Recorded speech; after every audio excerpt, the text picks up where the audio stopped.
Aujourd'hui, je vais vous enseigner comment prendre un visage. D'abord, les matériels qu'on va utiliser sont une toile. Si vous n'avez pas d'une toile, vous pouvez travailler dans une feuille de papier épais. Et aussi, une autre option consiste à acheter un morceau de toile et le coller sur un carton. Des pinceaux de différentes tailles et formes, des peintures acryliques de différentes couleurs, mais vous pouvez utiliser seulement les trois couleurs primaires, le rouge, le jaune et le bleu. Il est aussi très important d'utiliser le blanc et noir pour créer plus de couleurs. En crayon, une palette.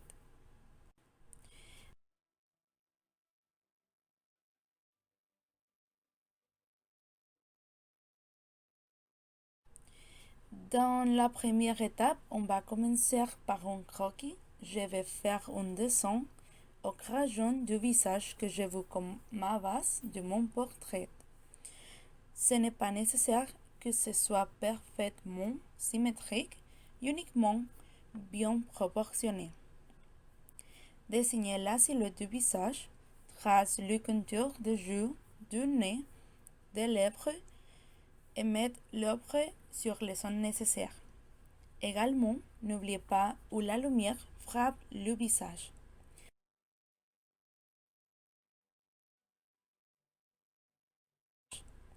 Ces dernières étapes sont essentielles pour créer un équilibre en proportion et volume. Alors, décidez de quel côté vous allez poser la lumière et mettez l'ombre à l'opposé.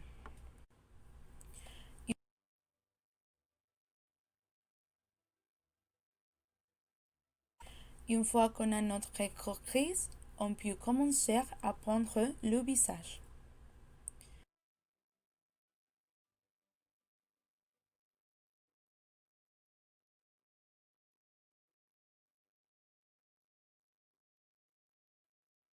D'abord, la peau.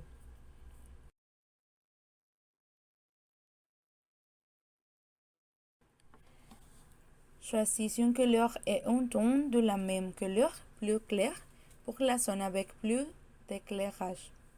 Ensuite, choisissez une autre couleur pour l'ombre et différents tons. Pour faire beaucoup de détails, et utilise de plus de petits pinceaux.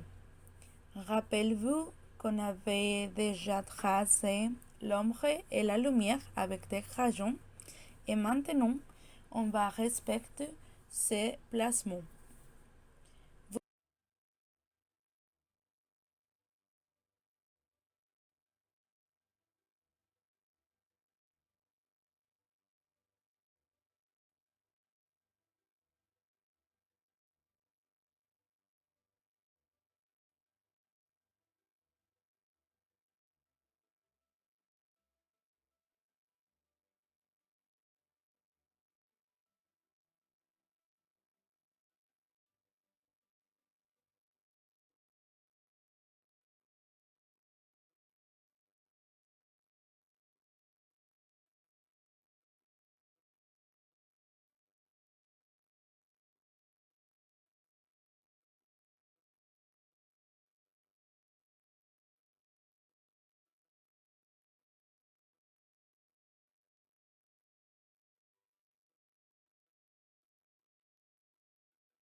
Vous pouvez faire des modifications que vous considérez importantes pour avoir la peau du visage terminée.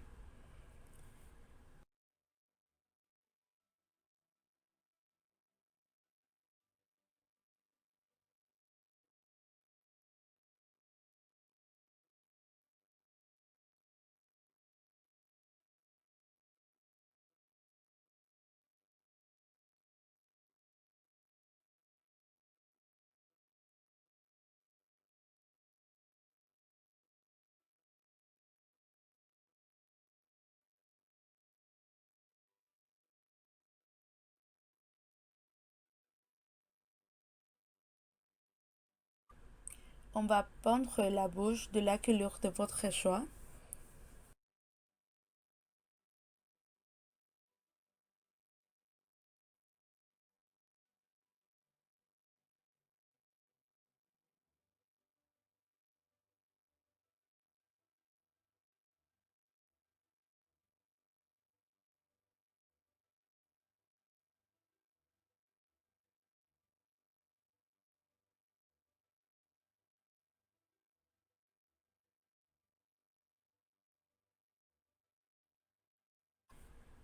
Maintenant, vous devriez sélectionner la couleur pour les cheveux et les sourcils et choisir la forme que vous voulez.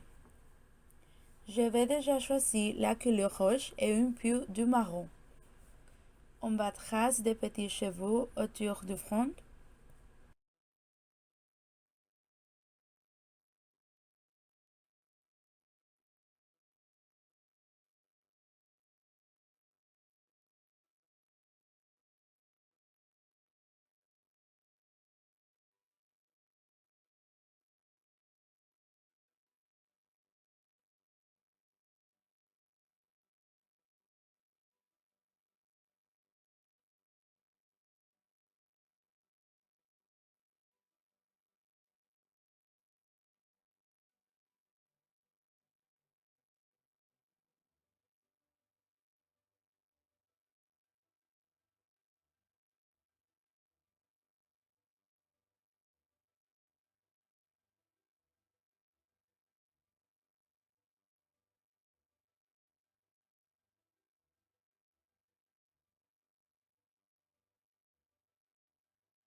Pour ces portraits, je vais vous faire quelque chose de différent. Dans le jeu, on va faire un dessin libre. Vous pouvez faire quelque chose que vous voulez. Je vais faire des petites coupes de pinceau plus foncées sur la partie externe du jeu et des coupes de pinceau plus claires dans la partie interne du jeu.